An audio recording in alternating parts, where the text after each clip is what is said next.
नमस्कार साथियों, स्वागत है आपका आज के हमारे इस वीडियो लेक्चर में। मित्रों, आज के इस वीडियो लेक्चर में हम अध्ययन कर रहे हैं क्रिमिनल प्रोसीजर कोड 1973 का जो चैप्टर 27 है, जो अध्याय 27 है, जिसके अंतर्गत जो है निर्णय से संबंधित प्रावधानों का उल्लेख किया गया है, जजमेंट से रिलेटेड प्रोविजंस का उल्लेख किया गया है। मित्रों, इस चैप्टर में जो है सेक्शन 353 से लेकर सेक्शन 365 तक के प्रोविजन जो है इस चैप्टर में समाहित हैं। तो मित्रों, शुरू करते हैं आज का यह इंटरेस्टिंग एंड नॉलेजेबल वीडियो।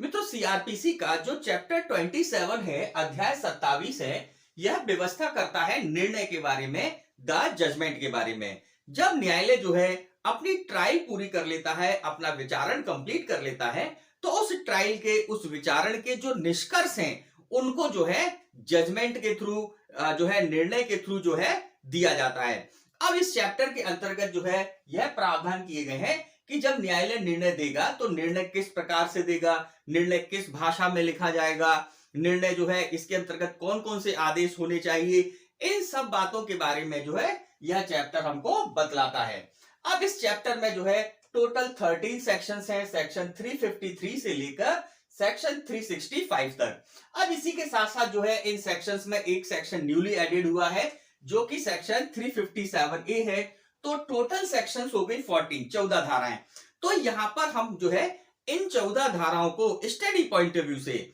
जो है अध्ययन की दृष्टि से, इनको हम 3 पार्ट्स में डिस्ट्रीब्यूट कर रहे हैं, जिससे कि आराम से हम इनको पढ़ पाए और समझ पाए। तो मित्रों, पार्ट फर्स्ट जो है इस चैप्टर का, जो हमने निर्मित किया है, जिसके अंतर्गत हमने उन धाराओं को रखा है जो कि यह प्रावधान करते हैं कि भाई निर्णय कैसे दिया जाएगा और उसके क्या क्या कंटेंट्स होंगे, उसकी क्या क्या अंतर्वस्तु हैं, जिसमें जो है केवल 3 धाराएं हैं, सेक्शन 353 से लेकर सेक्शन 355 तक। अब इसके बाद जो सेकंड पार्ट बनाया है, इसके अंतर्गत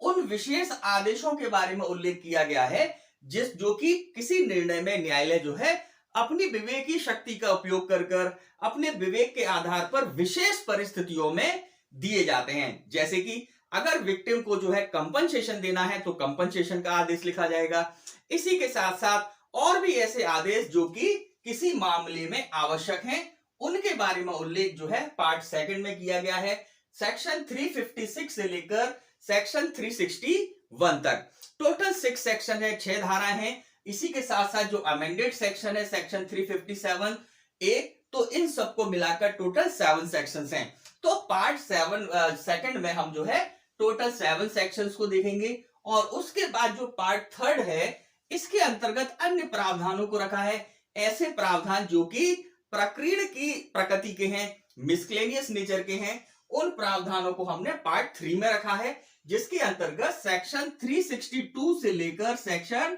365 तक के प्रावधान है। तो मित्रों, इस प्रकार से इस चैप्टर को 3 पार्ट्स में डिस्ट्रीब्यूट किया गया है। अब हम यहां पर जो है एक एक पार्ट को लेकर चलेंगे और उसके प्रावधानों को देखेंगे, क्या एग्जाम के लिए इंपॉर्टेंट है, उन सब चीजों को देखेंगे। तो मित्रों, देखते हैं पार्ट फर्स्ट क्या कहता है। मित्रों, सीआरपीसी के चैप्टर 27 का जो फर्स्ट पार्ट है, जिसमें हमने टोटल 3 सेक्शंस को रखा है, जिसके अंतर्गत प्रावधान किया गया है कि जब न्यायालय विचारण सुन रहा हो और विचारण में साक्ष्य कंप्लीट हो जाए, एविडेंस कंप्लीट हो जाए, और न्यायालय जो है उस मामले में निर्णय दे रहा हो, तो निर्णय कैसे दिया जाएगा, निर्णय जो है उसके कंटेंट्स क्या क्या होंगे, उसकी अंतर्वस्तुएं क्या क्या होंगी, इन सब के बारे में जो है पार्ट 1 में जो 3 सेक्शंस है, यहां पर सेक्शन 353, 354 और 355, इसमें जो है प्रावधान किए गए हैं। सबसे पहले हम सेक्शन देखते हैं, सेक्शन 353। यह व्यवस्था करती है निर्णय के बारे में कि निर्णय कैसे सुनाया जाएगा, निर्णय कैसे दिया जाएगा। अब इस सेक्शन में व्यवस्था दी गई है कि जो निर्णय है आरंभिक अधिकारता के दंड न्यायालय में होने वाले विचारण में, मतलब ओरिजिनल जुरिडिक्शन का जो कोर्ट है, वह जब किसी मामले में विचारण सुन रहा हो, तो उस विचारण में जो निर्णय दिया जाएगा वो कैसे दिया जाएगा, पीठासीन अधिकारी द्वारा खुले न्यायालय में, मतलब ओपन कोर्ट में, या तो विचारण को खत्म होने के पश्चात तुरंत, जैसे ही विचारण कंप्लीट होता है उसके बाद तुरंत सुना दिया जाएगा, या बाद में किसी समय जिसकी सूचना पक्षकारों या उसके प्लीडरों को दी जाएगी। मतलब कि या तो न्यायालय जैसे ही साक्ष्य कंप्लीट होते हैं, जैसे ही जो है विचारण खत्म होता है, उसके बाद तुरंत जो है निर्णय सुना देंगे, या फिर किसी अन्य दिन के लिए जो है डेट डिसाइड कर देंगे कि इस दिन सुनाया जाएगा। लेकिन जिस दिन निर्णय सुनाया जाएगा उसकी सूचना जो है ऐसे पक्षकारों को और उनके प्लीडरों को दी जानी चाहिए। अब यहां पर इंपॉर्टेंट बात यह है कि सेक्शन 353 के तहत जो निर्णय के प्रावधान है कि निर्णय में ये सारी चीजें होंगी, यह प्रावधान केवल ओरिजिनल जुरिडिक्शन वाले कोर्ट पर ही एप्लीकेबल होते हैं। मतलब कि जो प्रारंभिक अधिकारता वाला न्यायालय है, जब वह विचारण सुन रहा है तो प्रारंभिक अधिकारता के तहत जब विचारण किया जा रहा है, तो विचारण कंप्लीट होने पर जब निर्णय दिया जाएगा तो सेक्शन 353 के प्रावधान जो निर्णय के संबंध में है, इनका पालन किया जाएगा। अब यहां पर एक प्रश्न उत्पन्न होता है कि ओरिजिनल जुरिडिक्शन वाला कोर्ट जो है निर्णय के लिए सेक्शन 353 के प्रावधानों का जो है पालन करेगा, लेकिन अपीलेट कोर्ट क्या करेंगे? क्या अपीलेट कोर्ट के लिए कोई अलग व्यवस्था है? तो इसके लिए जो है सेक्शन 387 को देखिएगा। सेक्शन 387 जो है क्या कहती है? यह कहती है अधीनस्थ अपील न्यायालय के निर्णय, मतलब ऐसे अपील न्यायालय जो कि अधीनस्थ अपील न्यायालय के अंतर्गत आते हैं। अब अधीनस्थ अपील न्यायालय के अंतर्गत कौन कौन से न्यायालय आते हैं? तो बात को समझिएगा कि देखिए, किसी भी राज्य में जो सर्वोच्च न्यायालय होता है किसी भी राज्य के लिए, तो वो हाई कोर्ट। अब हाई कोर्ट के जितने न्यायालय अधीनस्थ हैं वो सब अधीनस्थ न्यायालय हैं। अब उन अधीनस्थ न्यायालयों में से जिन जिन न्यायालय को अपील सुनने की अधिकारता है, उनको हम क्या बोलेंगे? उनको हम बोलेंगे अधीनस्थ अपील न्यायालय, जिसके अंतर्गत क्या क्या कौन कौन से न्यायालय आ जाएंगे? एग्जाम्पल के रूप में जो है सेशन कोर्ट्स उसमें आ जाएगा, या सीजेएम कोर्ट, या इनके बिटवीन और भी जो कोर्ट्स आती हैं जो कि अपील अधिकारता रखती हैं, वह सभी के सभी न्यायालय जो है इनके अंतर्गत आएंगी, अधीनस्थ अपील न्यायालय के अंतर्गत। अब जब अधीनस्थ अपील न्यायालय निर्णय सुना रहा हो या निर्णय देना हो, तो उसके लिए सेक्शन 387 यह प्रावधान करती है कि अपील न्यायालय जो है, अधीनस्थ अपील न्यायालय जो है, सेक्शन 353 के अंतर्गत जो निर्णय के प्रावधान है, जो निर्णय देने की व्यवस्था है, इसी का पालन करेगा। मतलब कि देखा जाए कि चाहे ओरिजिनल जुरिडिक्शन वाला कोर्ट हो या फिर अधीनस्थ अपील न्यायालय हो, यह निर्णय देते समय जो है सेक्शन 353 के जो प्रावधान है उनका पालन करते हैं। अब इसके बाद अच्छा, यहां पर इस चीज को समझ लीजिए कि इसके अंतर्गत हाईकोर्ट शामिल नहीं है, क्योंकि हाईकोर्ट जो है कह सकते हैं अपीलेट कोर्ट तो है, पर वो अधीनस्थ नहीं है, उसको हम अधीनस्थ अपील न्यायालय नहीं मान सकते, नहीं कहेंगे। तो यहां पर हाईकोर्ट जो है वह इंक्लूड नहीं है। हाईकोर्ट जो है किस प्रकार से अपने निर्णय देंगे, क्या होगा, तो उसके लिए अलग व्यवस्थाएं की गई हैं। तो यहां पर हम देखते हैं इसके अंतर्गत प्रावधान, तो हम सेक्शन 353 के तहत देख रहे थे। तो सेक्शन 353 का जो सब सेक्शन 1 है, उसने हमको क्या बताया कि भाई जो ओरिजिनल जुरिडिक्शन वाला कोर्ट है वह विचारण खत्म होने पर क्या करेगा, निर्णय जो है उसका जो पीठासीन अधिकारी है वह निर्णय खुले न्यायालय में सुनाएगा, या तो वह तुरंत दे देगा या फिर किसी अन्य डेट को दे सकता है, लेकिन उसकी सूचना जो है पक्षकारों को देनी अनिवार्य है। अब इस सेक्शन के सब क्लॉज 1 में ही 3 व्यवस्थाएं दी गई हैं ABC करके,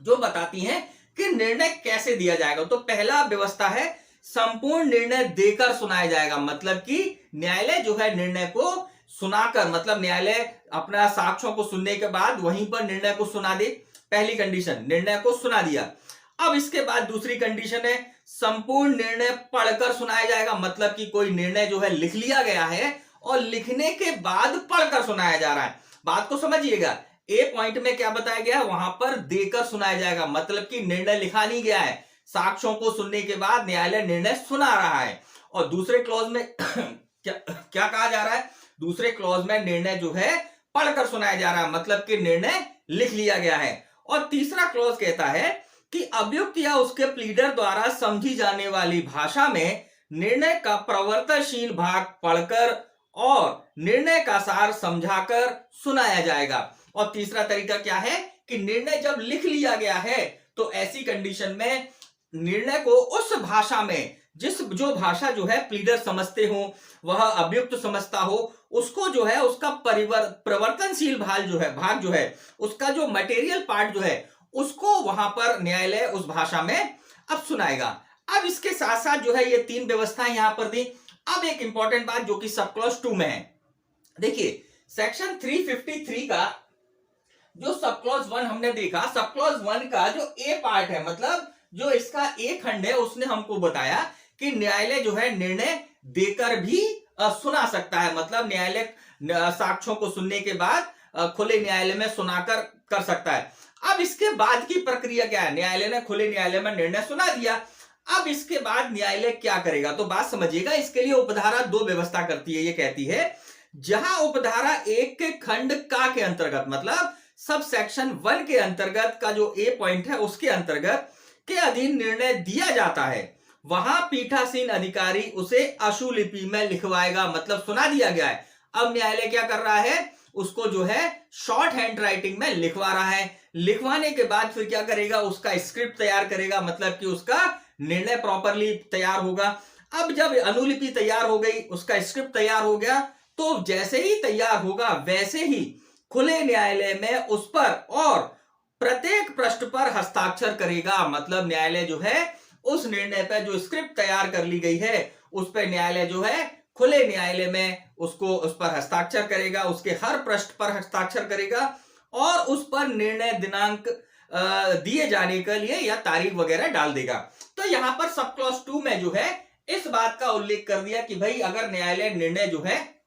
पहले लिखता नहीं है, सुना देता है, तो उसके बाद की प्रक्रिया क्या होगी। अब इसके बाद जो है सब क्लॉज 1 का ही देखिएगा, सब क्लॉज 1 का जो बी और सी पार्ट है, जिसमें न्यायालय क्या कर रहा है, निर्णय पहले उसने लिख लिया है, लिखने के बाद सुना रहा है, तो उसके लिए सब क्लॉज 3 को ध्यान से देखिएगा। सब क्लॉज 3 में ऐसी व्यवस्था दी गई है कि भाई अगर न्यायालय ने निर्णय लिख लिया है, न्यायालय ने निर्णय लिखने के बाद अब न्यायालय उसको सुना रहा है, तो ऐसी कंडीशन में क्या होगा, तो देखिएगा जहां निर्णय या उसका प्रवर्तनशील भाग यथास्थिति उपधारा 1 के खंड बी और खंड सी के अधीन पढ़कर सुनाया जाता है, वहां पीठासीन अधिकारी द्वारा खुले न्यायालय में उस पर तारीख डाली जाएगी और हस्ताक्षर किए जाएंगे, और यदि वह उसके स्वयं द्वारा या उसके स्वयं अपने हाथ से नहीं लिखा गया है तो निर्णय के प्रत्येक पृष्ठ पर उसके लिए हस्ताक्षर किए जाएंगे। मतलब बहुत सिंपल सी बात है, जहां पर न्यायालय निर्णय या तो उसने जो है पहले लिखकर उसके बाद सुनाया जा रहा है, या फिर निर्णय लिख लिया गया उसका जो है प्रवर्तनशील भाग जो है सुनाया जा रहा है, तो ऐसी कंडीशन में फिर न्यायालय क्या करेगा, न्यायालय जो है अब उस निर्णय पर तारीख डालेगा, तारीख डालने के बाद उस पर जो है प्रत्येक पृष्ठ पर जो है सिग्नेचर करेगा, और इसी के साथ साथ जो है अगर वह निर्णय मजिस्ट्रेट साहब ने खुद नहीं लिखा है, बात समझिएगा, अगर मजिस्ट्रेट साहब ने या जज साहब ने खुद निर्णय लिखा है तो ऐसी कंडीशन में जो है प्रत्येक पृष्ठ पर सिग्नेचर की जरूरत नहीं होती है, केवल मेन पार्ट जहां पर सिग्नेचर जो है जजेस के होते हैं वहां कर देने से पर्याप्त है। लेकिन अगर निर्णय जो है क्या किया जा रहा है, निर्णय जो है टाइप कराया जा रहा है, उसको जो है कोई अन्य व्यक्ति जो है टाइप कर रहा है, तो ऐसी स्थिति में जो है न्यायालय को प्रत्येक पृष्ठ पर सिग्नेचर करना अनिवार्य है। अब इसके बाद जो है फोर्थ पार्ट है इसका, या सब सेक्शन 4 है सेक्शन 353 का, ये कहता है जहां निर्णय उपधारा 1 के खंड सी में विनिर्देश रीति से सुनाया जाता है, मतलब कि उसका प्रवर्तनशील भाग सुनाया जाता है, वहां संपूर्ण निर्णय या उसकी एक प्रति पक्षकारों या उसके प्लीडर के परिशीलन के लिए, उसके परसुएंस के लिए तुरंत निःशुल्क उपलब्ध कराई जाएगी। मतलब उसकी एक कॉपी जो है, अगर निर्णय का जो है संक्षिप्त भाग या उसका प्रवर्तनशील भाग जो है सुनाया गया है, तो ऐसी कंडीशन में फिर क्या करना होगा, जज साहब को, मजिस्ट्रेट साहब को उस निर्णय की एक प्रति जो है तुरंत अधिवक्ता जो भी उनके प्लीडर हैं या फिर उस अभियुक्त है उसको देना होगा, वह उसका परिशीलन करेगा और परिशीलन देने की जो कॉपी दी जाएगी वह निःशुल्क होगी। अब इसके बाद जो है इस सेक्शन की जो सब क्लॉज 5 है, बहुत इंपॉर्टेंट बात कहती है, ये कहती है यदि अभियुक्त अभिरक्षा में है तो निर्णय सुनाने के लिए उसे लाया जाएगा। अगर जो है एक्यूज्ड पर्सन जो है, अभियुक्त जो है वह कस्टडी में है तो उसे निर्णय सुनाने के लिए लाया जाएगा। और इसकी उपधारा 5-6 जो है यह व्यवस्था करती है कि अगर मान लीजिए किसी मामले में एक से अधिक अभियुक्त हैं, उसमें से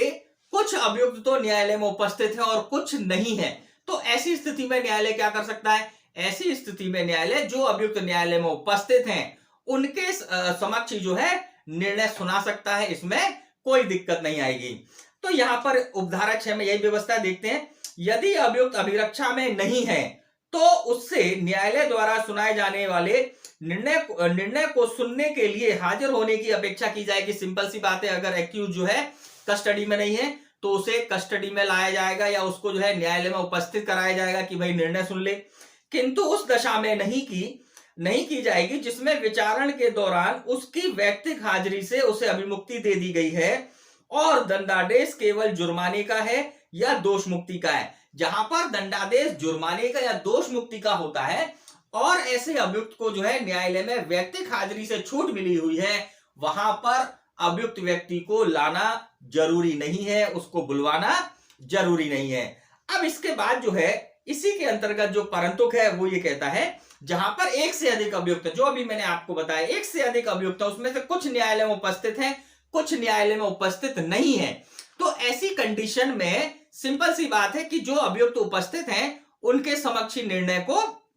सुना दिया जाएगा न्यायालय में अतिरिक्त विलंब किए बिना। अब इसके बाद जो है इसी सेक्शन की सेक्शन 353 का जो सब सेक्शन 7 है, यह व्यवस्था करता है कि इस आधार पर न्यायालय की कार्रवाई को, उस निर्णय को जो है अमान्य नहीं समझा जाएगा कि जो निर्णय सुनाए जाने के लिए अभियुक्त को जो समन वगैरह भेजे गए वह प्रॉपर नहीं हुए या अभियुक्त या उसका प्लीडर न्यायालय में नहीं आ पाया, इस कारण से किसी भी निर्णय को अविधिमान्य या अमान्य नहीं माना जाएगा। और इसी के साथ साथ जो सब सेक्शन 8 है इसकी यह व्यवस्था करती है कि इस धारा की किसी बात का यह अर्थ नहीं लगाया जाएगा कि वह धारा 465, मतलब 465 में क्या दिया हुआ है आगे हम देखेंगे, पर हम आपको मोटे रूप में बता देते हैं। निष्कर्ष या दंडादेश कब गलती, लोप या अनियमितता के कारण उल्टे जाने योग्य, मतलब कि कोई निर्णय में कोई गलती वगैरह हो गई है तो उसको जो है सेक्शन 465 के अंतर्गत उसको जो है संशोधित किया जा सकता है, उसको जो है उल्टा जा सकता है। तो यहां पर इस प्रावधान पर इस सेक्शन के कोई प्रभाव नहीं पड़ेगा। तो इस प्रकार से मित्रों सेक्शन 353 के अंतर्गत व्यवस्था दी गई है कि निर्णय जब न्यायालय देता है तो न्यायालय किस किस प्रकार से निर्णय देगा, अगर सुनाता है तो क्या करेगा, लिखने के बाद सुनाता है तो क्या करेगा, अगर उसका परिवर्तनशील भाग सुनाता है तो क्या करेगा। तो इन सारी की सारी प्रक्रियाओं का उल्लेख जो है सेक्शन 353 में प्रोवाइडेड है। अब यहां पर ध्यान रखिएगा, ये जो है एग्जाम के लिए बहुत इंपॉर्टेंट सेक्शन है। अब इसके बाद जो अगली सेक्शन है सेक्शन 354, यह कहती है निर्णय की भाषा के संबंध में प्रावधान करती है और निर्णय की अंतर वस्तु, उसके जो कंटेंट्स हैं, किसी निर्णय में क्या क्या चीजें होंगी, इन सब के बारे में प्रावधान करती है। तो देखते हैं सेक्शन 354 का जो सब क्लॉज 1 है ये कहता है, इस संहिता द्वारा अव्यक्त रूप से अन्यथा उपबंधित के सिवाय सेक्शन 353 में निर्दिष्ट प्रत्येक निर्णय, क्लॉज ए देखेंगे, न्यायालय की भाषा में लिखा जाएगा। मतलब न्यायालय की भाषा कौन सी होती है, तो जब हमने आपको जो है सेक्शन 272 बताई थी तो बताया था कि न्यायालय की भाषा वह भाषा होगी जो कि राज्य सरकार द्वारा निर्धारित की गई हो। तो यहां पर न्यायालय की भाषा कौन सी है, जो राज्य सरकार द्वारा सेक्शन 272 के प्रावधानों के तहत निर्धारित की गई है। तो निर्णय जो है न्यायालय की भाषा में लिखा जाएगा। इसके बाद जो है उपधारा 1 का जो बी पॉइंट है ये कहता है कि निर्णय में अवधारण के लिए प्रश्न,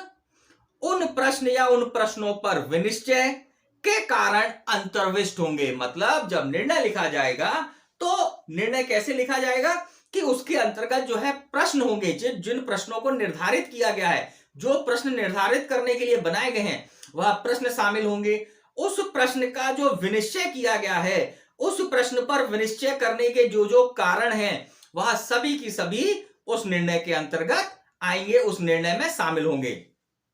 अब तीसरे नंबर पर देखते हैं सी पॉइंट में क्या दिया हुआ उपधारा 1 ये कहता है, वह अपराध जिसके लिए और भारतीय दंड संहिता या अन्य विधि की वह धारा जिसके अधीन अभियुक्त दोषित किया गया है, कन्विक्टेड किया गया है, और वह दंड जिसके लिए वह दंडाधिष्ठ है, विनिष्ठ होगा। मतलब कि जब निर्णय लिखा जाएगा तो यह मेंशन होगा निर्णय में कि अभियुक्त को भारतीय दंड संहिता की कौन सी धारा के तहत दोषित किया जा रहा है और उसको जो है दंड दिया जा रहा है। इस बात को स्पष्ट रूप से निर्णय में लिखना होगा। इसी के साथ साथ जो इसका डी पॉइंट है वो व्यवस्था करता है जहां पर कि निर्णय दोष मुक्ति का है। तो जब किसी अभियुक्त को दोषमुक्त किया जाता है तो यहां पर स्पष्ट रूप से यह लिखना होगा कि वह किस धारा के किस प्रावधान के जो है से जो है दोषमुक्त किया जा रहा है, कि आईपीसी की फलाना फलाना धारा के अंतर्गत जो है अपराध साबित नहीं हुआ है, इसीलिए अभियुक्त को दोषमुक्त किया जाता है। तो इस प्रकार से स्पष्ट रूप से निर्णय में लिखना होगा। अब इसके बाद जो है यह व्यवस्था सेक्शन 354 के सब क्लॉज 1 में वर्णित है। अब देखते हैं इसका जो सेक्शन 354 का जो सब क्लॉज 2 है, यह कहता है जहां पर कि किसी अभियुक्त के ऊपर कोई चार्जेस अनुकल्पता लगे हैं, जहां पर कि जब दोष सिद्धि की जा रही है उसमें यह डाउट है कि यह मामला किसी धारा के ए भाग में या बी भाग में आ रहा है, पार्ट 1 में आ रहा है, पार्ट 2 में आ रहा है, पैराग्राफ 1 में आ रहा है, पैराग्राफ 2 में आ रहा है, यह अगर किसी निर्णय में ऐसा कुछ व्यवस्था हो या ऐसा कुछ रीजन हो तो वहां पर जब निर्णय लिखा जाएगा तो अनुकल्पता निर्णय लिखना होगा, जिसमें दोनों प्रावधान, जिसमें कह सकते हैं कि दोनों के अंदर जो व्यवस्था है उनको लिखना होगा कि किस भाग में उस व्यक्ति को दोषित या दोषमुक्त किया जा रहा है। मतलब कि साफ साफ है कि निर्णय में स्पष्टता होगी, हर चीज कहीं पर भी कोई डाउट नहीं होना चाहिए। तो यहां पर न्यायालय जो है अनुकल्पता निर्णय लिख सकता है कि भाई इस धारा के तहत जो है दोषित किया जा रहा है और इस धारा में उसको जो है दोष मुक्त किया जा रहा है, या यह धारा के अंतर्गत अपराध जो है साबित नहीं हो रहे हैं। अब इसके बाद जो उपधारा 3 है, यह व्यवस्था करती है सेक्शन 354 की, जब दोष सिद्धि मृत्यु से या अनुकल्पता आजीवन कारावास से या कई वर्षों की अवधि के कारावास से दंडनीय किसी अपराध के लिए है। मतलब कि कन्वेक्शन जो है कैसे मामले में किया जा रहा है, जहां पर कि उस दंड विधि में प्रावधान है मृत्यु दंड का, आजीवन कारावास का या फिर कई वर्षों की अवधि के कारावास का। तो ऐसी स्थिति में तब निर्णय में दिए गए दंडादेश के कारणों का और मृत्यु के दंडादेश की दशा में ऐसे दंडादेश के लिए विशेष कारणों का कथन करना होगा। मतलब कि जब न्यायालय ऐसे मामले में दंड दे रहा हो या ऐसे मामले में दंडादेश लिख रहा हो जो कि मृत्यु, आजीवन कारावास या अधिक वर्षों के कारावास से दंडनीय है, तो जो दंडादेश दिया जा रहा है वहां पर कारण बताने होंगे कि वह दंडादेश जो है, जो दंड दिया जा रहा है इतनी अवधि का या इतने समय का, वो दंड देने के पीछे क्या कारण है। कुल मिलाकर जो कृत्य किया जा रहा है और जो दंड दिया जा रहा है उसमें बैलेंसिंग होना चाहिए। उसमें बैलेंसिंग को दर्शाने के लिए जो है उसमें रीजन बताना चाहिए कि यह दंड जो है इतने वर्ष का या इतना दंड जो है इसे इसलिए दिया जा रहा है ना। अब इसके बाद यहां पर यह भी उल्लेख है कि अगर मृत्यु दंड दिया जा रहा है तो वहां पर मृत्यु दंड क्योंकि rarest to the rarest matter में दिया जाता है तो बताना पड़ेगा, लिखना पड़ेगा कि यह मामला रेयरेस्ट टू द रेयरेस्ट क्यों है,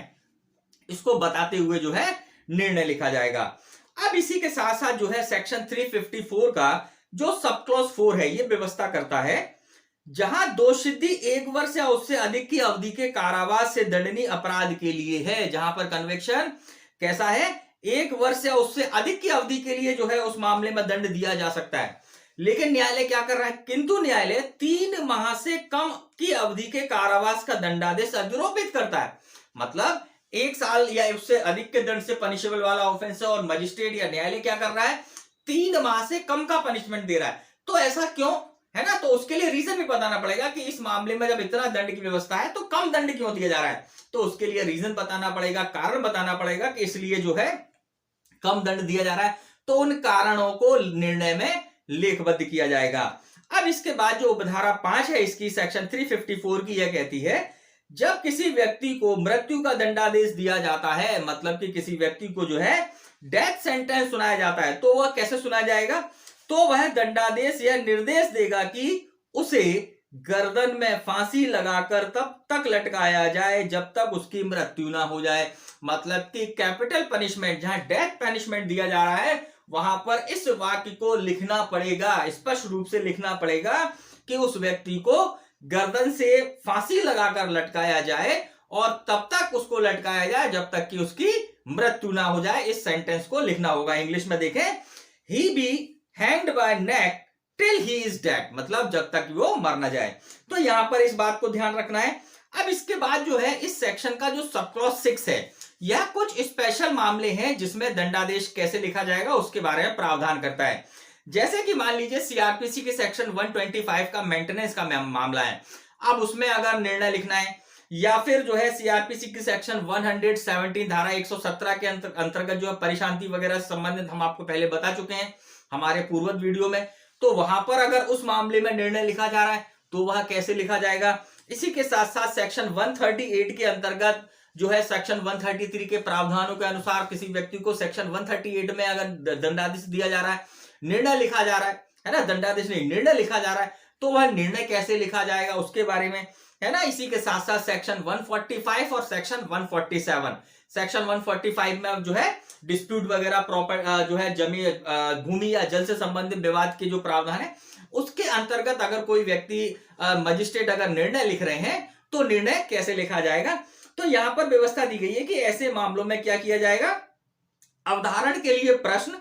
उस प्रश्न या उन प्रश्नों का विनिश्चय और विनिश्चय के कारण अंतर्विष्ट हो गया। मतलब जब निर्णय लिखा जाएगा तो प्रश्न बनेंगे, प्रश्न के जो अवधारण का जो कारण है वह कारण, और अवधारण जो अवधारणा की गई है जो अवधारित किया गया है, यह तीनों की तीनों ऐसे मामलों में निर्णय लिखते समय उसमें मेंशन करना होगा। तो इस प्रकार से जो है सेक्शन 354 यह बताती है निर्णय की अंतर्वस्तु, जिसको अभी हमने देखा कि यह सारी चीजें इसमें होंगी। अब इसके बाद जो सेक्शन 355 है, धारा 355 जो है यह महानगर मजिस्ट्रेटों के संबंध में जो निर्णय की बात करते हैं कि महानगर मजिस्ट्रेट, मेट्रोपॉलिटन मजिस्ट्रेट जब निर्णय लिखेंगे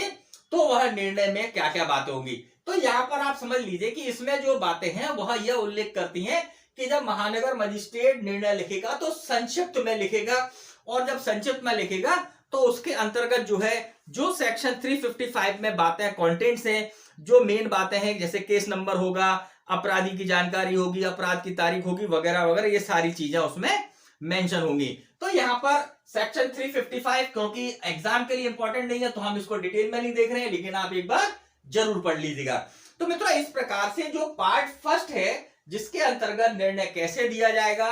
और निर्णय की भाषा और अंतर्वस्तु क्या होगी, इसके संबंध में प्रावधानों को हमने एक ग्रुप बना के अध्ययन किया। अब हम देखते हैं पार्ट सेकंड, जो कि कुछ स्पेशल प्रोविजंस की व्यवस्था करता है कि निर्णय जब न्यायालय लिख रहा हो तो उस निर्णय में कुछ स्पेशल कंडीशंस पर कुछ स्पेशल आदेश या कुछ प्रमुख आदेश दिए जाते हैं, विशेष आदेश दिए जाते हैं, वो क्या क्या है पार्ट सेकंड में हमने उनको लिया है। तो मित्रों देखते हैं पार्ट सेकंड।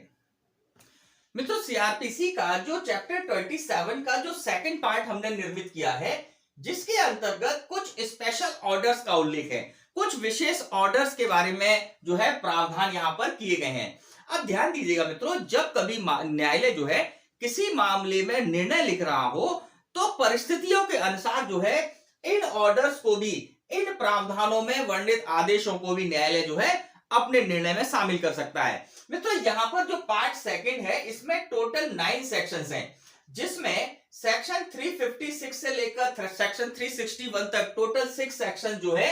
यह कह सकते हैं ऑर्डर वाइज हैं। और इसके बाद जो है सेक्शन 357A, सेक्शन 357B और सेक्शन 357C, ये सेक्शन जो है अमेंडमेंट के थ्रू ऐड हुई हैं। तो इनको अभी हम देखते हैं। तो सबसे पहले देखते हैं सेक्शन 356। सेक्शन 356 बोलता है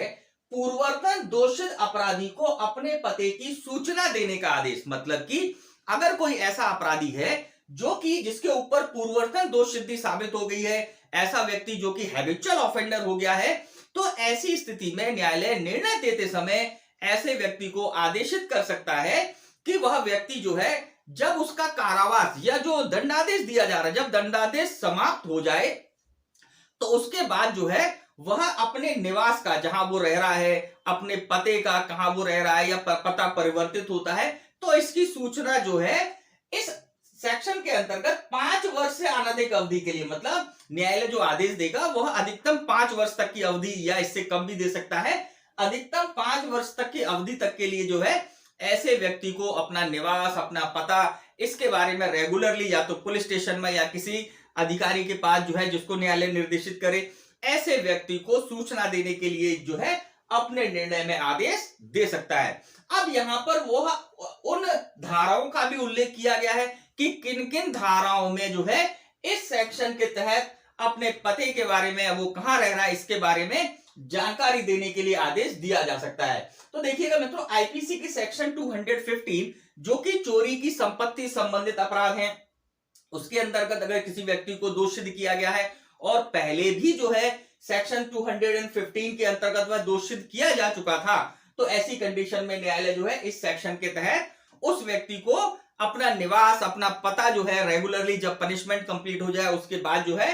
कुछ निर्धारित अवधि तक, जो कि 5 वर्ष से अधिक नहीं होगी, उतनी अवधि तक जो है अपने निवास के बारे में जानकारी देने के लिए जो है निर्देश दे सकता है। इसी के साथ साथ section 489A, 489B, 489C and 489D, अब इन सेक्शंस में जो है करेंसी नोट से संबंधित अपराध हैं। ऐसे अपराध जो कि करेंसी नोट्स या बैंक नोट से रिलेटेड हैं। अगर कोई व्यक्ति इन अपराधों में फिर से अपराध कर पहले दोषित किया जा चुका था, दोबारा से उसने वह अपराध किया है, तो वहां पर भी न्यायालय जो है ऐसे व्यक्ति को अपने निवास का पता वगैरह बताने के लिए कि वह दंडादेश का जो कारावास है वह कंप्लीट होने के बाद एक निर्धारित समय अवधि तक अपने निवास के बारे में जानकारी रेगुलरली देता रहेगा। इसी के साथ साथ सेक्शन 356 सेक्शन 506 के अंतर्गत, धारा 506 के अंतर्गत अगर किसी व्यक्ति जो है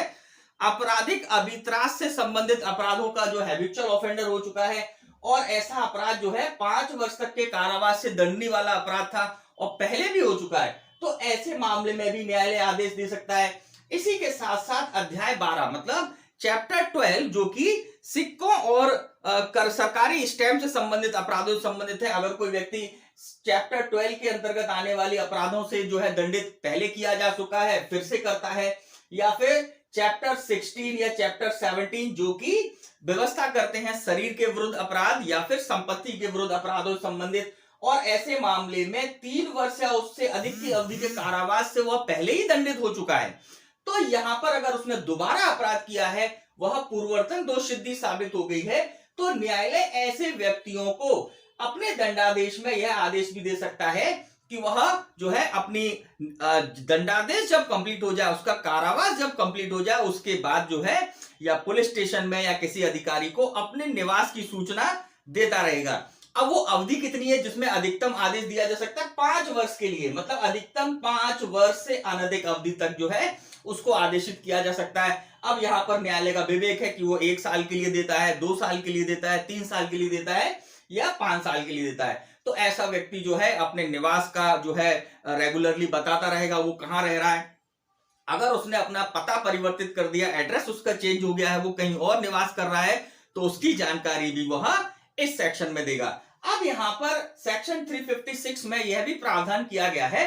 कि निवास की सूचना देने के संबंध में जो है सरकार नियम बना सकती है, और ऐसे व्यक्ति जिनको न्यायालय ने आदेश दिया है कि अपने निवास के संबंध में रेगुलरली जो है जानकारी देते रहे, अगर वह व्यक्ति जानकारी नहीं देते हैं तो उनके दंड के संबंध में भी जो है सरकार प्रावधान कर सकती है। और ऐसा व्यक्ति जो कि इन आदेशों का पालन नहीं करता है, इस सेक्शन में दिए गए आदेश का पालन नहीं करता है, अपने निवास की सही सूचना नहीं देता है, तो ऐसे व्यक्ति को जो है दंडादेश किया जा सकता है। उस व्यक्ति के विरुद्ध जो है ऐसे मजिस्ट्रेट के समक्ष या ऐसे न्यायालय में जो कि ऐसे मामलों को सुनने के लिए जो है अधिकारता रखता है, उस मजिस्ट्रेट के समक्ष जो है कार्रवाई की जा सकती है। अब यहां पर एक बात और इंपॉर्टेंट है कि ऐसे आदेश के उल्लंघन में अगर किसी व्यक्ति के विरुद्ध जो है कार्रवाई की जानी है, तो कार्रवाई कहां पर चलेगी? तो ध्यान दीजिएगा, इस मामले में अगर सेक्शन 356 के तहत आदेश दिया गया है और आदेश देने के बाद अगर वह व्यक्ति जिसको आदेश दिया गया था, अंतिम बार उसने जहां का एड्रेस दिया था, मतलब उसने अंतिम बार जो अपना पता बताया था, उस पते के बाद जिसके बाद उसने पता कहां रह रहा है नहीं बताया है, तो अंतिम बार उसने जहां अपना निवास बताया था, उस न्यायालय को जुरिडिक्शन होगा उस मामले में कार्रवाई करने का। उस क्षेत्र के या उस जुरिडिक्शन के जो मजिस्ट्रेट हैं जिनको अधिकारता है ऐसे मामलों को सुनने की, वह जो है इसमें कार्रवाई कर सकते हैं। तो मित्रों, सेक्शन 356 में यही सारी व्यवस्थाएं की गई हैं। अब इसके बाद देखते हैं सेक्शन 357, ये बोलता है प्रतिकर देने का आदेश। अब यहां पर ध्यान रखिएगा कि न्यायालय जो है ऐसे अभियुक्त व्यक्ति को, ऐसे अपराधी व्यक्ति को जिसने जो है अपराध किया है, उस व्यक्ति को प्रतिकर के लिए भी आदेशित कर सकता है। उस व्यक्ति को जो है यह निर्देशित कर सकता है कि जिस व्यक्ति को अपराध से हानि हुई है या जो व्यक्ति विक्टिम है, उसको जो है प्रतिकर वगैरह दिया जा सके। इसी के साथ साथ अगर न्यायालय जो है सेक्शन 357 के अंतर्गत जब आदेश लिखता है तो उसके लिए मेन बात यह है कि अगर न्यायालय ने किसी दंडादेश में अगर जुर्माने की राशि का आदेश दिया है कि भाई इस व्यक्ति को जो है इतना कारावास और इतना जुर्माना दिया जाएगा, या फिर केवल जुर्माने का आदेश दिया गया है, तो उस जुर्माने की राशि में से कुछ राशि जो है प्रतिकर के रूप में दी जा सकती है। या मान लीजिए कोई ऐसा आदेश दिया है जिसमें जुर्माना का शामिल नहीं है, मतलब केवल कारावास का आदेश दिया है, या फिर जो है केवल किसी अवधि के कारावास का आदेश दिया है, जुर्माना नहीं है शामिल, तो वहां पर भी न्यायालय जो है सेक्शन 357 के अंतर्गत प्रतिकर के लिए आदेश दे सकता है कि भाई इस व्यक्ति ने जो अपराध किया है यह ऐसे विक्टिम को जो कि ऐसे अपराध से पीड़ित है उसको जो है प्रतिकर देगा। तो सेक्शन 357 में इसी के बारे में प्रावधान है। थोड़े आपको इसकी इंपॉर्टेंट बातें बता देते हैं कि कब वो जो आदेश दिया जाएगा, या हम कह सकते हैं जो प्रतिकर लिया जाएगा उसके पीछे क्या क्या रीजंस हो सकते हैं, क्या क्या कारण हो सकते हैं कि उस प्रतिकर का उपयोग कहां कहां किया जा सकता है। तो सेक्शन 357 का जो क्लॉज ए है, क्लॉज 1 है, उसका जो ए खंड देखिएगा ये बोलता है अभियोजन में उचित रूप से उपगत व्ययों को चुकाने के लिए, मतलब कि अभियोजन चलाने में जो खर्चा वगैरह हुआ है उसको चुकाने में जो है उस प्रतिकर का यूज किया जा सकता है, उसके लिए आदेश किया जा सकता है। या किसी व्यक्ति को उस अपराध द्वारा हुई किसी हानि या क्षति का प्रतिकर देने के लिए, मतलब अगर कोई हानि या क्षति हुई है तो उसका प्रतिकर देने के लिए जो है इस सेक्शन में आदेश दिया जा सकता है। अब यहां पर इस बात को ध्यान रखना है कि अगर ऐसी क्षति या प्रतिकर के लिए वह व्यक्ति न्यायालय में सिविल वाद प्रस्तुत कर कर वसूल सकने का अधिकार रखता है तो न्यायालय क्या करेगा, यहां पर ही उस आदेश को दे देगा कि भाई इस व्यक्ति को जो है इतनी हानि या क्षति हुई है, इसके लिए इस जुर्माने की राशि में से या जो भी राशि है उसमें से जो है प्रतिकर के रूप में अदा किया जाए। इसी के साथ साथ आगे बताया गया है कि अगर किसी व्यक्ति ने कोई जो है हत्या वगैरह की है और उस मृत्यु के कारण, उस हत्या के कारण अगर कोई अन्य व्यक्ति जो है आर्थिक रूप से या किसी तरह से विक्टिम है, पीड़ित है, तो उस व्यक्ति को भी कंपनसेट यहां पर किया जा सकता है। इसी के साथ साथ इसका जो डी क्लॉज है यह बोलता है कि अगर कोई व्यक्ति चोरी, आपराधिक दुर्विनियोग, आपराधिक न्यासभंग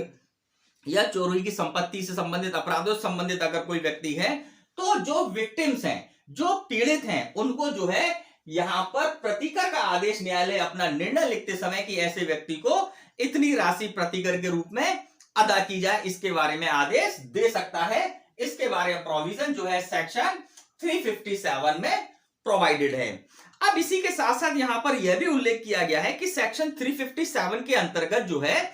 ओरिजिनल कोर्ट जो निर्णय लिख रहा है वह तो आदेश दे ही सकता है, इसी के साथ साथ अपील न्यायालय जो है वह भी सेक्शन 357 के तहत आदेश दे सकती है। इसी के साथ साथ सेशन न्यायालय या हाईकोर्ट जो है जब पुनरीक्षण सुन रहा हो तो पुनरीक्षण की अधिकारता में भी सेक्शन 357 के अंतर्गत जो है आदेश दिए जा सकते हैं। अब इसके बाद जो है अगली हमारी सेक्शंस हैं जो कि 2008 और 2013 में जो है अमेंडमेंट के थ्रू जोड़ी गई। सेक्शन 357A, ध्यान दीजिएगा, बहुत इंपॉर्टेंट है, एग्जाम में क्वेश्चन बन सकता है। सेक्शन 357A जो है यह बोलती है पीड़ित प्रतिकर योजना के संबंध में, जो कि 2008 में अमेंडमेंट के द्वारा जोड़ी गई। अब इसमें यह व्यवस्था की गई है कि प्रत्येक राज्य सरकार जो है केंद्र सरकार के समन्वय से, मतलब कि केंद्र सरकार की जो है कह सकते हैं उसके समन्वय से क्या करेगा, एक पीड़ित प्रतिकर योजना बनाएगा,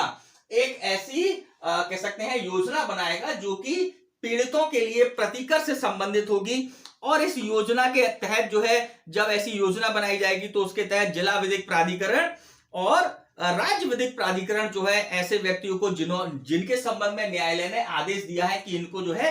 पीड़ित प्रतिकर योजना के तहत जो है प्रतिकर दिया जाना चाहिए, तो उसके लिए जिला विधिक प्राधिकरण और राज्य विधिक प्राधिकरण जो है यह जांच करेंगे। जांच करने के बाद वो राशि अंकलित कर जो है ऐसे व्यक्ति को जो है पीड़ित को जो है प्रतिकर के लिए व्यवस्था कर सकते हैं।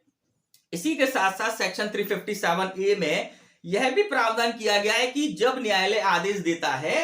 तो उस आदेश से जो कार्रवाई करनी है आकलन के लिए कि भाई कितना प्रतिकर दिया जाना चाहिए, ये जो कार्रवाई है 2 महीने के भीतर पूरी करनी होगी और 2 महीने के भीतर पूरी कर प्रतिकर के लिए व्यवस्थाएं करनी होंगी। इसी के साथ साथ इस सेक्शन में यह भी प्रावधान है कि मान लीजिए कि कोई व्यक्ति जो है किसी अपराध से पीड़ित है और उसको जो है चिकित्सा की जरूरत है, मेडिकल फैसिलिटीज की जरूरत है, तो यहां पर पीड़ित प्रतिकर योजना के अंतर्गत जो है ऐसी मेडिकल फैसिलिटीज के भी अरेंजमेंट किए जा सकते हैं, ऐसे मेडिकल उपचार के लिए भी व्यवस्था की जा सकती है ना। तो ये सारी बातें। अब यहां पर एक चीज और ध्यान रखिएगा कि सेक्शन 357 के अंतर्गत जो आदेश जो है निर्णय लिखते समय भी दिया जा सकता है। अगर कोई विशेष परिस्थिति हो तो इस सेक्शन के तहत आदेश जो है इंटरिम ऑर्डर की तरह भी दिया जा सकता है कि जब तक न्यायालय अपना अंतिम निर्णय इस मामले में ना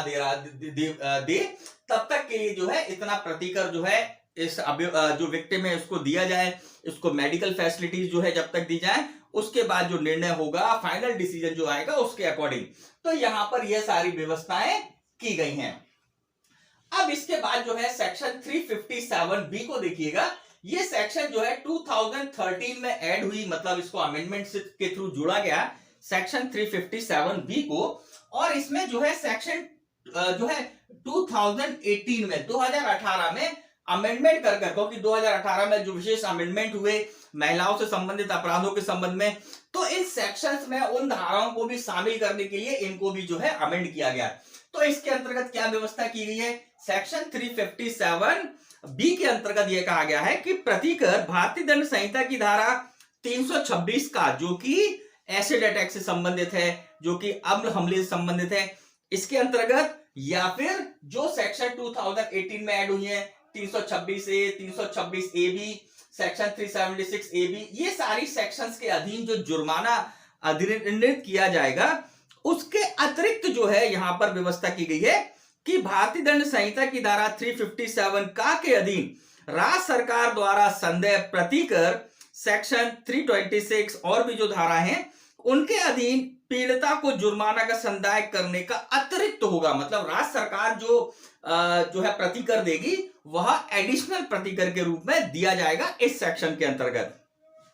अब मित्रों जो हमारी अगली सेक्शन इंपॉर्टेंट है सेक्शन 357C। अब इस सेक्शन के अंतर्गत प्रोवाइड किया गया है पीड़ितों का उपचार। ध्यान दीजिएगा मित्रों, ऐसे मामले जो कि एसिड अटैक से संबंधित हैं, अम्ल हमले से संबंधित हैं, या वे मामले जो कि रेप से रिलेटेड है 376A के अंतर्गत, 376AB के अंतर्गत, और इसी प्रकार के जो सेक्शन में वर्णित हैं, वह अगर कोई अपराध हैं और उन अपराधों से अगर कोई महिला विक्टिम है तो उस महिला को जो है इस सेक्शन के अंतर्गत व्यवस्था की गई है कि ऐसे प्राइवेट या सरकारी अस्पताल जो भी हैं, या फिर ऐसे अस्पताल जो किसी अन्य व्यक्ति द्वारा चलाए जा रहे हैं, वह इन विक्टिम्स को जो है अगर जरूरत हो तो उसको जो है प्राइमरी और चिकित्सीय व्यवस्था जो है निःशुल्क प्रोवाइड कराएंगे। और इसी के साथ साथ जो है पुलिस को अगर सूचना नहीं दी गई है ऐसे अपराध की तो उसको जो है पुलिस को भी सूचित करेंगे। अब अगर कोई व्यक्ति या कोई अस्पताल जो है अपना इस कर्तव्य को पालन नहीं करता है, इस सेक्शन में जो लायबिलिटी डाली गई है प्राइवेट और गवर्नमेंट हॉस्पिटल्स पर या अदर हॉस्पिटल्स पर, अगर वो हॉस्पिटल्स अपनी ड्यूटी को परफॉर्म नहीं करते हैं तो ऐसी कंडीशन में आईपीसी की सेक्शन 166B के अंतर्गत अपराध घटित होगा और उस अपराध के लिए उस अस्पताल के ऊपर या ऐसे व्यक्ति के ऊपर जो है कार्रवाई चलाई जा सकती है। तो मित्रों यहां पर जो है यह सारे प्रावधान जो है सेक्शन 357 में प्रोवाइडेड हैं।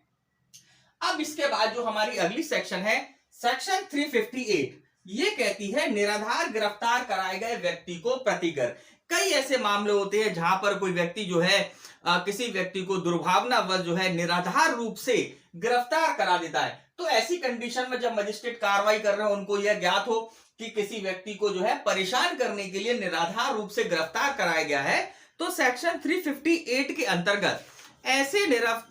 निराधार रूप से गिरफ्तार कराए गए व्यक्ति को जो है ऐसे व्यक्ति से जिसने शिकायत की थी या जिसने जो है गिरफ्तार कराया है, उस व्यक्ति से जो है प्रतिकर दिलवाया जा सकता है। कितना प्रतिकर दिलाया जा सकता है? तो यहां पर वर्णित है 1000 रुपए तक का प्रतिकर दिलाया जा सकता है। अगर मान लीजिए न्यायालय ने 1000 रुपए तक का प्रतिकर का आदेश दिया और वह व्यक्ति जिसने ऐसी शिकायत की थी जिसके कारण जो है निर्दोष व्यक्ति को गिरफ्तार किया गया, अगर ऐसा व्यक्ति जो कह सकते हैं 1000 रुपए अदा नहीं करता है, प्रतिकर नहीं देता है, तो ऐसी कंडीशन में इस सेक्शन के अंतर्गत ऐसे व्यक्ति को जो है 30 डेज का, 30 दिन का जो है सिंपल इम्प्रिजमेंट भी दिया जा सकता है। तो यहां पर जो है ऐसे व्यक्तियों के लिए व्यवस्था की गई है, ऐसे व्यक्ति जिनको निर्धार रूप से गिरफ्तार कराया गया था और जिसके कारण उन्हें क्षति हुई है, तो उसके लिए जो है प्रतिकर की व्यवस्था की गई है। कितना प्रतिकर है?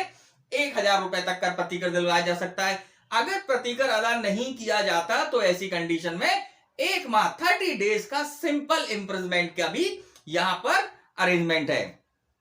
अब इसके बाद जो हमारी अगली इंपॉर्टेंट सेक्शन है वो कहती है असंज्ञेय मामलों में खर्च देने के लिए आदेश। अब ध्यान दीजिएगा, ऐसे मामले जो कि असंज्ञेय अपराध हैं, ऐसे मामले जो कि नॉन कॉग्निजेबल ऑफेंस हैं, अगर किसी परिवादी ने ऐसे मामले की कंप्लेंट मजिस्ट्रेट को की और मजिस्ट्रेट ने उस मामले में ऐसे एक्यूज्ड पर्सन को कन्विक्ट किया है, ध्यान रखिएगा, कन्विक्ट किया है, दोषित किया है, तो न्यायालय जो है अपने कन्विक्शन के ऑर्डर के साथ जो है क्या कर सकता है, यह आदेश दे सकता है कि जिस व्यक्ति ने जो है कंप्लेंट दायर की असंज्ञेय मामलों की, या ऐसा व्यक्ति जो है जो कि इससे पीड़ित हुआ है, उस व्यक्ति को क्या किया जाए, उसको जो है उस मामले में जो खर्चे लगे हैं उसको अदा करने के लिए भी यहां पर अपने निर्णय में न्यायालय जो है आदेश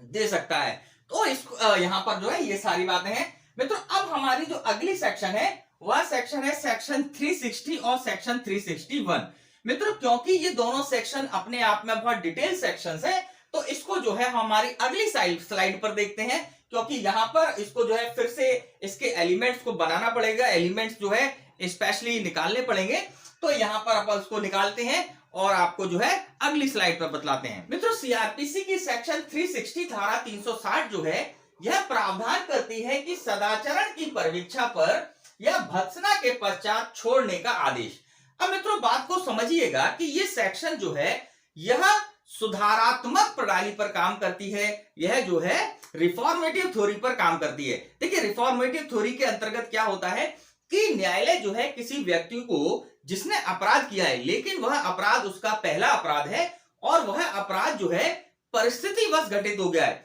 अगर किसी भी सामान्य व्यक्ति के समक्ष अगर ऐसी परिस्थितियां आएंगी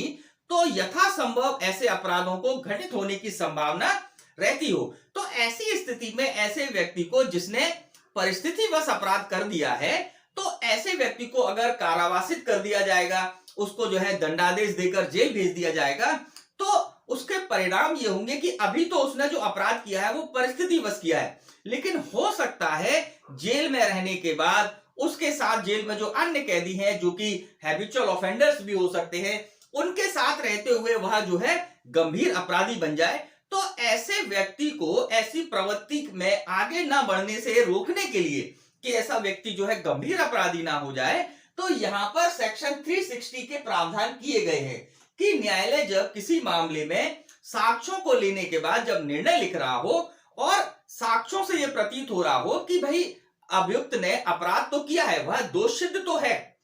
लेकिन उसके द्वारा वह अपराध जो है ऐसी परिस्थितियों के कारण हो गया है जो कि किसी भी सामान्य व्यक्ति के द्वारा जो है इस तरह के अपराध घटित करने की संभावना को जो है किया जा सकता है। तो यहां पर न्यायालय क्या करेगा कि सेक्शन 360 के अंतर्गत ऐसे व्यक्ति को दोषसिद्ध कर लेकिन दंडादेश देने के बजाय उसको जो है परवीक्षा पर छोड़ सकता है। परवीक्षा पर छोड़ने से तात्पर्य है ऐसे व्यक्ति को सुधरने का एक अवसर दिया जाता है कि भाई दोषित हो गए हैं, लेकिन आपको जो है 3 साल तक, 1 साल तक, 2 साल तक, अधिकतम अवधि यहां पर जो है 3 साल की है कि न्यायालय जो है 3 साल की परवीक्षा पर छोड़ सकता है, अधिकतम, कम से कम जो न्यायालय तय कर दे। तो ऐसी अवधि के लिए न्यायालय उससे बॉन्ड भरा सकता है कि भाई वह जो है सदाचारी बने रहेंगे, जो परवीक्षा के अंतर्गत जो शर्तें लगाई गई हैं उनका पालन करेंगे और कोई अन्य अपराध नहीं करेंगे। तो ऐसी शर्तों के साथ ऐसे व्यक्ति को न्यायालय छोड़ सकता है। अगर वह व्यक्ति दोबारा से अपराध करता है या कोई अन्य अपराध करता है तो न्यायालय जो है क्या कर सकता है, या फिर परवीक्षा में जो शर्तें रखी गई हैं उनका भंग करता है, तो न्यायालय ऐसे व्यक्ति को इस मामले में जिसमें उसे परवीक्षा पर छोड़ा गया है उस मामले में उसे जो है दंडादेश देने के लिए वारंट जारी कर बुला सकता है और उसको दंडादेश कर सकता है। तो यहां पर जो है ऐसे व्यक्तियों को क्या किया जा रहा है, सुधरने का एक अवसर दिया जाता है। इसी के साथ साथ दूसरी व्यवस्था इस सेक्शन में, सेक्शन 10 में, सेक्शन 360 में यह भी वर्णित है कि न्यायालय जो है भत्सना कर, भत्सना से तात्पर्य है चेतावनी देकर या उसको डांट फटकार कर कि दोबारा ऐसा नहीं करना, जो है अगर करोगे तो आप पर जो है गंभीर कार्रवाई की जाएगी। तो इस तरह की डांट फटकार कर भी ऐसे व्यक्ति को छोड़ा जा सकता है। तो मित्रों सेक्शन 360 में जो है इन सब के बारे में प्रावधान है। अभी हम उन सभी प्रावधानों को देखते हैं। मित्रों सेक्शन 360 में टोटल 10 सब सेक्शंस हैं, टोटल 10 उपधाराएं हैं जो कि परीक्षा की दृष्टि से भी महत्वपूर्ण है, प्रीलिम्स एग्जाम के लिए भी महत्वपूर्ण है और मेंस एग्जाम के लिए भी महत्वपूर्ण है। जिसके अंतर्गत उपधारा 1 जो है यह व्यवस्था करती है कि इस धारा का लाभ जो है किस अभियुक्त व्यक्ति को या किस अपराधी को दिया जा सकता है। आप एक मोटी बात यहां समझ लीजिए कि सेक्शन 360 के अंतर्गत धारा 360 के अंतर्गत ऐसे व्यक्ति को लाभ नहीं दिया जाएगा, ऐसे अपराधी को लाभ नहीं दिया जाएगा जो कि पूर्व दोष सिद्धि वाला हो, मतलब उसने पहले भी अपराध किया है, दोबारा अपराध कर रहा है और उसमें उसको दोष सिद्ध किया जा रहा है, तो उसको सेक्शन 360 का लाभ कहीं से कहीं तक नहीं दिया जाता है। तो सबसे पहली एक बात क्लियर हो गई कि यह सेक्शन पूर्व दोष सिद्धि वाले मामलों पर एप्लीकेबल नहीं होती है। अब इसके बाद और कौन कौन सी शर्तें हैं जिसके तहत इस सेक्शन को जो है इसका उपयोग किया जा सकता है, इसके तहत अपराधी को जो है छूट दी जा सकती है। तो इसके अंतर्गत पहली व्यवस्था की गई है कि वह अपराध जिसमें ऐसे व्यक्ति को दंडादेश किया गया है वह अपराध 21 वर्ष से कम आयु या स्त्री के द्वारा किया गया हो और ऐसा अपराध मृत्यु और आजीवन कारावास से दंडनीय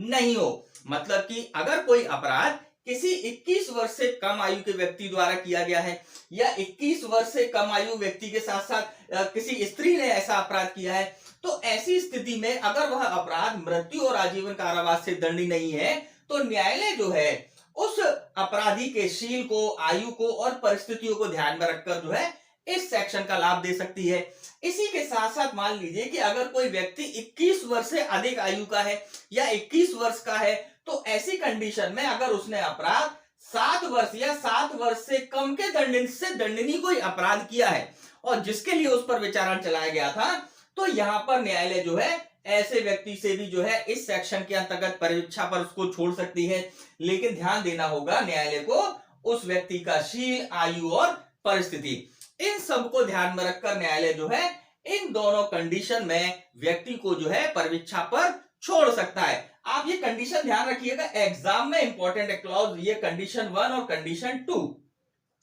कंडीशन 1 में क्या है, 21 वर्ष से कम आयु का व्यक्ति और कोई स्त्री के संबंध में है जहां पर अपराध ऐसा हो जो कि मृत्यु और आजीवन कारावास से दंडनीय ना हो, पहली कंडीशन। और दूसरा, जहां पर कि 21 वर्ष से अधिक आयु के व्यक्ति ने कोई अपराध किया है या 21 वर्ष के व्यक्ति ने कोई अपराध किया है और वो अपराध 7 वर्ष या उससे कम के दंड से दंडनीय है, तो ऐसी कंडीशन में इस सेक्शन के तहत लाभ दिया जा सकता है, इस सेक्शन के तहत कार्रवाई की जा सकती है। अब यहां पर उपधारा 1 में यह भी प्रावधान किया गया है कि जो परीक्षा की अवधि होगी वह 3 वर्ष तक की हो सकेगी, मतलब 3 वर्ष से ज्यादा के लिए उसको परीक्षा पर नहीं दिया जा सकता है। इसी के साथ साथ इस सेक्शन में यह भी प्रावधान किए गए हैं कि उपधारा 1 के अंतर्गत जो परीक्षा की कार्रवाई है, परीक्षा का आदेश जो है यह सेकंड क्लास जुडिशियल मजिस्ट्रेट नहीं दे सकता है, मतलब द्वितीय श्रेणी मजिस्ट्रेट को इस सेक्शन के तहत कार्रवाई करने की शक्ति नहीं है अगर हाईकोर्ट ने उसे विशेष रूप से सशक्त नहीं किया है। मतलब हाईकोर्ट ने अगर विशेष रूप से सशक्त कर दिया है तो वह इस सेक्शन के तहत कार्रवाई कर सकता है, लेकिन अगर सशक्त नहीं किया है तो सेकंड क्लास मजिस्ट्रेट जो है इस सेक्शन के तहत कार्रवाई नहीं कर सकते हैं। तो ये यहां पर क्या करेंगे second class magistrate, second class magistrate जो है इस मामले को जुडिशियल मजिस्ट्रेट फर्स्ट क्लास जो भी ऐसे मामलों में कार्रवाई करने के लिए सशक्त है उसके पास इस मामले को भेज देंगे और वह जो है इस पर कार्रवाई करेंगे। तो यहां पर उपधारा 1 में यही सारी बातों का उल्लेख है। अब हम देखते हैं उपधारा 2 सब सेक्शन 2। सब सेक्शन 2 बोलती है कि जब मामला जुडिशियल मजिस्ट्रेट फर्स्ट क्लास के पास भेज दिया गया है या फिर जुडिशियल मजिस्ट्रेट फर्स्ट क्लास जो है ऐसे मामलों में कार्रवाई कर रहे हैं, तो सिंपल सी बात है, अगर जुडिशियल मजिस्ट्रेट फर्स्ट क्लास है तो उपधारा 1 की कार्रवाई वो कर सकते हैं, उनको अधिकृत है, उनको जो है शक्ति है इस सेक्शन में। लेकिन अगर सेकंड क्लास मजिस्ट्रेट ने ट्रांसफर किया है कि भाई इस धारा के तहत जो है कार्रवाई करनी है, परीक्षा पर का लाभ देना है, तो यहां पर जो है जुडिशियल मजिस्ट्रेट फर्स्ट क्लास जो है मामले को जो है फिर से देख सकते हैं, उसमें किसी साक्षी को लेना है, फिर से साक्ष्य लेने तो वो भी ले सकते हैं, और इसके बाद जैसा वो चाहे या तो वह इस सेक्शन का लाभ इस सेक्शन के तहत कार्रवाई कर सकते हैं या फिर दंडादेश जो है दे सकते हैं। उपधारा 2 के अंतर्गत यह प्रावधान किए गए हैं। अब इसी के साथ साथ जो है उपधारा 3 जो है, उपधारा 3 व्यवस्था करती है भत्सना कर छोड़ने के संबंध में। मान लीजिए कि कोई ऐसा अपराधी है जिसने पहली बार अपराध किया है और उसका अपराध जो है, उसकी प्रकृति जो है उपधारा 3 के अंतर्गत आने वाले अपराध है। कौन कौन से उपधारा 3 के अंतर्गत आने वाले अपराध? जैसे कि चोरी का अपराध है,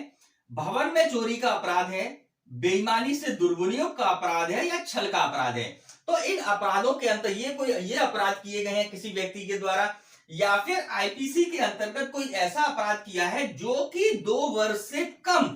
की अवधि से दंडनीय है या केवल जुर्माने से दंडनीय है। तो ऐसी कंडीशन में ऐसे अभियुक्त व्यक्ति को जिसने परिस्थितिवश ऐसा अपराध कर दिया है, उसने जो है आयु या परिस्थिति या शील के कारण अपराध कर दिया है, तो न्यायालय ऐसे व्यक्ति को भत्सना करने के बाद छोड़ सकती है, उसको छोड़ने का आदेश दे सकती है। भत्सना के अंतर्गत क्या है? ऐसे व्यक्ति को डांट फटकार लगाई जा सकती है, ऐसे व्यक्ति को चेतावनी देकर छोड़ा जा सकता है कि भाई आप जो है दोबारा ऐसा काम नहीं करेंगे, अन्यथा आपके ऊपर जो है कार्रवाई की जाएगी।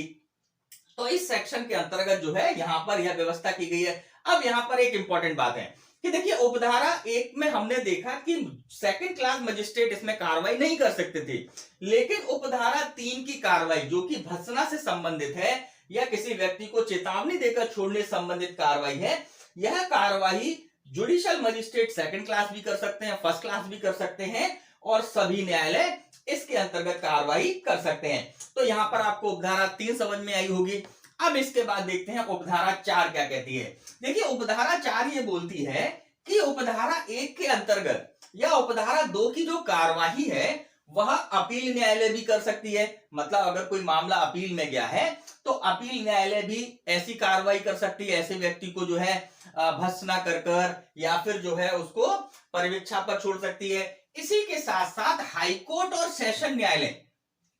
उच्च न्यायालय और सेशन न्यायालय अगर कोई पुनरीक्षण सुन रहे हैं, कोई पुनरीक्षण की कार्रवाई कर रहे हैं, तो उस कार्रवाई में भी इन सेक्शंस के तहत कार्रवाई की जा सकती है। उस व्यक्ति को भत्सना कर अगर न्यायालय चाहता है तो भत्सना कर छोड़ सकता है या उसको जो है परिवीक्षा पर छोड़ सकता है। मतलब कि हाईकोर्ट और सेशन न्यायालय भी पुनरीक्षण की शक्तियों के तहत जब कार्रवाई कर रहे हो तो वह इस सेक्शन का जो है प्रोसीडिंग कर सकते हैं। इसी के साथ साथ उपधारा 5 क्या कहती है? उपधारा 5 ये बोलती है कि हाईकोर्ट या सेशन न्यायालय इस धारा के तहत जब आदेश देंगे तो अपील या पुनरीक्षण में बदल सकते हैं। मतलब कि मान लीजिए किसी व्यक्ति को उपधारा 1 के अंतर्गत लाभ दिया गया था या फिर उपधारा 3 के अंतर्गत भत्सना में छोड़ा गया था, लेकिन इन मामलों की जिसमें ऐसे व्यक्ति को इस धारा के अंतर्गत लाभ दिया गया है, अगर उसकी अपील होती है हाईकोर्ट में या सेशन न्यायालय में अपील होती है, तो ऐसी कंडीशन में हाईकोर्ट और सेशन न्यायालय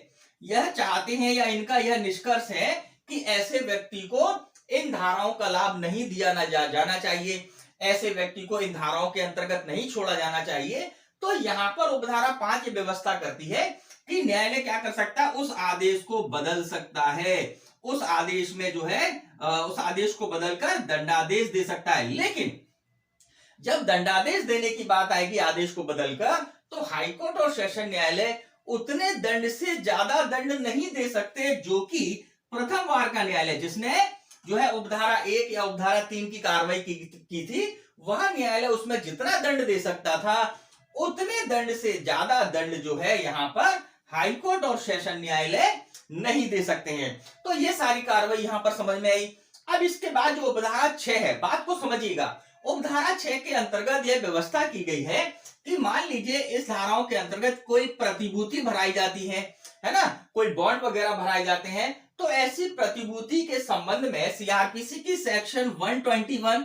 124 और 373 में जो प्रावधान दिए गए हैं, जो अपील संबंधी प्रावधान दिए गए हैं, वे सारे की सारे इस सेक्शन के अंतर्गत दिए गए आदेशों पर भी लागू होंगे। इस सेक्शन के तहत अगर कोई प्रतिभूति भराई गई है उस पर भी सारे के सारे प्रावधान लागू होंगे। अब इसके बाद जो है उपधारा 7 को समझिएगा, सब सेक्शन 7 को समझिएगा यह व्यवस्था करती है कि न्यायालय द्वारा इस धारा के अधीन आदेश देने से पहले क्या किया जाएगा, समाधान किया जाएगा कि जो व्यक्ति इस मामले में जो है अपराधी है, वह उस व्यक्ति को इस धारा के तहत छोड़ा जाना है, उसका निवास वो सही बता रहा है या नहीं बता रहा है, तो इसके बारे में न्यायालय समाधान कर लेगा। या फिर आवश्यक हो तो उसकी उपजीविका के बारे में जो तथ्य लाए गए हैं वो सही है या नहीं है। तो कुल मिलाकर यहाँ पर निवास और उपजीविका या अन्य बातों के संबंध में न्यायालय समाधान कर लेगा। न्यायालय इस बात की जांच कर लेगा कि जो चीजें बताई गई हैं, जो तथ्य न्यायालय के सामने लाए गए हैं, वह सही है या नहीं। उसी के बाद न्यायालय जो है इन सेक्शनों में कार्रवाई करेगा। अब इसके बाद जो उपधारा 8 को देखिएगा, सब सेक्शन 8 को देखिएगा। इसमें बताया गया है मुचलके की शर्तों के भंग करने पर गिरफ्तारी का वारंट जारी किया जाना। बहुत सिंपल सी बात है, उपधारा 1 के अंतर्गत कार्रवाई की गई या फिर उपधारा 3 के अंतर्गत कार्रवाई की गई, और यहां पर अगर कोई मुचलके वगैरह भराए गए हैं, कोई बॉन्ड्स वगैरह भराए गए हैं, तो उन मुचलकों का अगर भंग होता है, वह व्यक्ति उन शर्तों का पालन नहीं करता है, तो न्यायालय क्या कर सकता है, न्यायालय जो है गिरफ्तारी का वारंट जारी कर उसे जो है अपने समक्ष उपस्थित करने का आदेश भी दे सकता है उपधारा 8 के अंतर्गत। अब जब ऐसे व्यक्ति को उपधारा 8 के अंतर्गत जो है गिरफ्तार कर वापस न्यायालय बुला लिया गया, तो उसके बाद उपधारा 9 की कार्रवाई होगी। उपधारा 9 की कार्रवाई के अंतर्गत क्या कि न्यायालय अब जांच करेगा कि वास्तव में क्या शर्तों का भंग किया गया है, और अगर शर्तों का भंग किया गया है तो ऐसी कंडीशन में न्यायालय क्या कर सकता है, ऐसे व्यक्ति को दंडादेश दे सकता है कि भाई उपधारा 1 के अंतर्गत उस व्यक्ति को जो है छोड़ दिया गया था, दंडादेश नहीं दिया गया था, परिवीक्षा पर छोड़ा गया था, लेकिन परिवीक्षा के अंतर्गत जो मुचलके थे उनकी शर्तों का भंग कर दिया है, तो न्यायालय क्या करेगा, ऐसे व्यक्ति को दंडादेश दे सकता है और उस पर कार्रवाई कर सकता है। तो यहां तक ये सारी बातें हैं। अब उपधारा 10 के अंतर्गत एक बहुत ही इंपॉर्टेंट बात कही गई है कि अगर कोई न्यायालय इस धारा के तहत कार्रवाई करता है, तो इसका तात्पर्य यह नहीं माना जाएगा कि अपराधी परिवीक्षा अधिनियम या बाल अधिनियम या अन्य कोई किशोर अपराधियों को उपचार के लिए या वगैरह जो भी कार्रवाइयां हैं या जो भी व्यवस्था है, उस पर ये सेक्शन जो है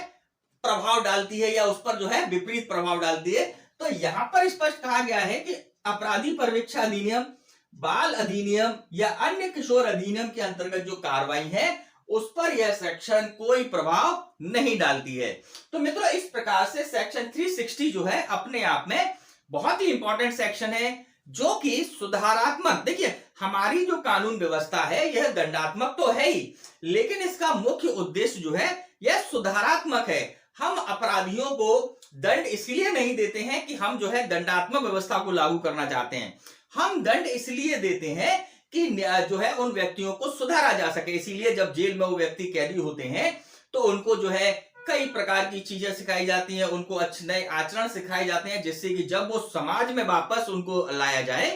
तो वह जो है आपराधिक प्रवृत्ति को छोड़ दे। तो इन्हीं सब तारतम्य में सेक्शन 360 भी एक व्यवस्था है, जो कि निर्णय लिखते समय न्यायालय जो है इस सेक्शन का उपयोग कर सकता है, इस सेक्शन के तहत आदेश दे सकता है।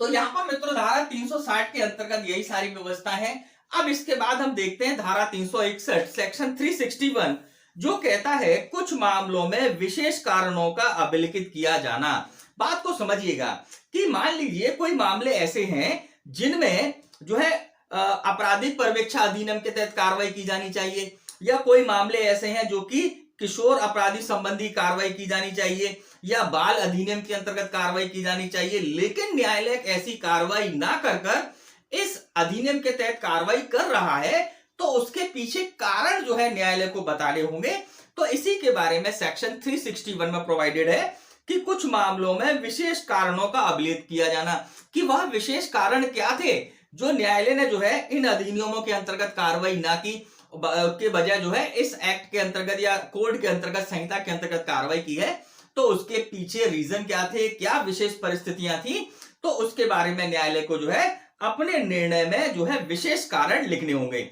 तो मित्रों इस प्रकार से जो है हमारा जो चैप्टर 27 है, इसका पार्ट सेकंड में हमने सेक्शन 356 से लेकर सेक्शन 361 की धाराओं को देखा। अब हम देखते हैं हमारे चैप्टर 27 का जो लास्ट पार्ट है, पार्ट थर्ड है, है ना, उसके प्रावधानों को देखते हैं, जिससे कि हमारा ये चैप्टर कंप्लीट होगा। तो मित्रों चलिए देखते हैं। मित्रों सीआरपीसी का चैप्टर 27 का जो थर्ड पार्ट हमने निर्मित किया था, जिसके अंतर्गत टोटल 4 सेक्शंस रखी हैं, सेक्शन 362 से लेकर सेक्शन 365 तक। मित्रों ये सेक्शन जो है जजमेंट से रिलेटेड कुछ अन्य प्रावधान करती हैं, तो देखते हैं क्या कहती हैं ये सेक्शन। मित्रों सबसे पहली सेक्शन है यहाँ पर सेक्शन 362 धारा 362। यह प्रावधान करती है कि न्यायालय का अपने निर्णय में परिवर्तन ना करना। अब बात को समझिएगा कि क्रिमिनल केसेस में जब कोई आपराधिक न्यायालय किसी मामले में अंतिम निर्णय दे देता है, अपना जो है फाइनल डिसीजन पर हस्ताक्षर कर देता है, बात को समझिएगा, अंतिम निर्णय पर फाइनल डिसीजन पर सिग्नेचर कर देता है, तो सिग्नेचर के बाद जो है वह क्रिमिनल न्यायालय उस निर्णय में केवल लिपिकीय भूल, कोई क्लरिकल मिस्टेक हो गई है, या फिर कोई गणितीय भूल है, या फिर कोई अर्थमेटिकल एरर है, केवल इन्हीं को करेक्ट कर सकता है। उस जजमेंट में, उस निर्णय में और कोई परिवर्तन नहीं कर सकता। तात्पर्य यह है कि क्रिमिनल प्रोसीजर के अंतर्गत आपराधिक मामलों में जो है रिव्यू अलाउ नहीं है, मामलों में पुनर्विलोकन नहीं हो सकता है, पुनर्विलोकन नहीं किया जा सकता है।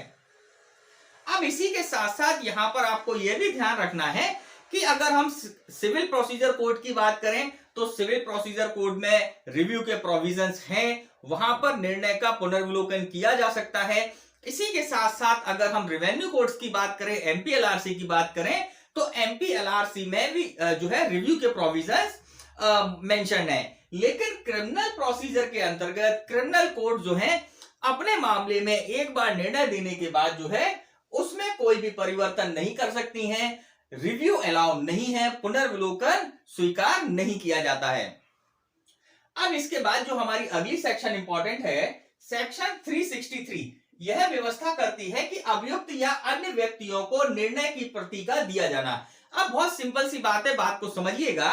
कि जब न्यायालय जो है अंतिम निर्णय सुना देता है, तो उसके बाद ऐसे अभियुक्त व्यक्ति को जो कि उस निर्णय में आरोपी था, और अगर उस व्यक्ति को दोषित किया जा रहा है, तो ऐसी स्थिति में ऐसे अपराधी व्यक्ति को क्या किया जाएगा, निर्णय की एक कॉपी निःशुल्क दी जाएगी। इसी के साथ साथ अन्य व्यक्तियों को भी जो है निर्णय की कॉपी दी जा सकती है, अगर ये व्यक्ति न्यायालय में आवेदन करते हैं कि उन्हें निर्णय की कॉपी किसी विशेष प्रयोजनों के लिए चाहिए, तो ऐसी स्थिति में हाईकोर्ट जो है यह नियम बना सकता है कि निर्णय की कॉपी के लिए अगर कोई फीस वगैरह डिसाइड करनी है, या फीस वगैरह जो है वह हाईकोर्ट निर्धारित कर सकता है, और निर्णय जो है किन किन मामलों में ऐसे अन्य व्यक्तियों को दिया जा सकता है, इसके संबंध में भी जो है प्रावधान कर सकता है। तो यहां पर जो है सेक्शन 366 में जो है